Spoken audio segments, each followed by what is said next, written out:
Hello, good morning. আবারও চলে এসেছি তোমাদের মাথা খাওয়ার জন্যে।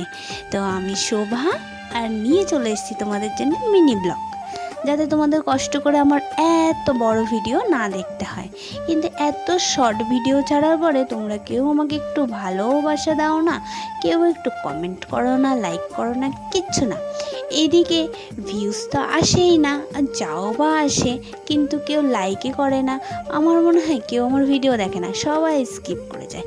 তো যাই হোক, অনেক ভাও বকে ফেললাম। তো সকালবেলা সমস্ত কাজ সেরে স্নান করে তারপর আমি যেহেতু জামা কাপড় কাচতে পারবো না, ওই যে সাইকেলের উপরে দেখেছো ওগুলো সব কাচতে হবে, আর কালকেরগুলোই শুকায়নি। তো তার জন্য আজকে আর কাচিনি। তো সকালবেলা স্নান করে পুজো দিয়ে তারপরে বিছানা চাদর টাদর সব পাল্টে নিলাম। আর এখন করব সকালবেলা আজকে খিচুড়ি। কার কার বাড়িতে এই বৃষ্টির মধ্যে খিচুড়ি রান্না করেছে কমেন্ট করতে কিন্তু ভুলো না। আর এদিকে খিচুড়িটা বসিয়ে চলে এসেছি চা খেতে।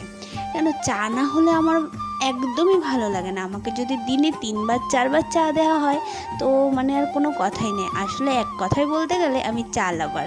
আর এই যে এই মিষ্টিটা দেখেছো, মিষ্টিটা আসলে আমি নিজে বানিয়েছি, তো আমারই মতনই মিষ্টিটার অবস্থা।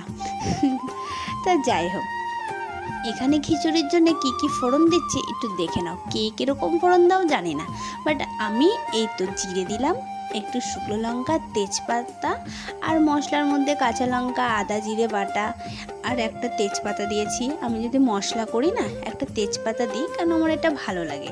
তো আজকের ভিডিওটা কেমন লাগলো, তো চলো টাটা।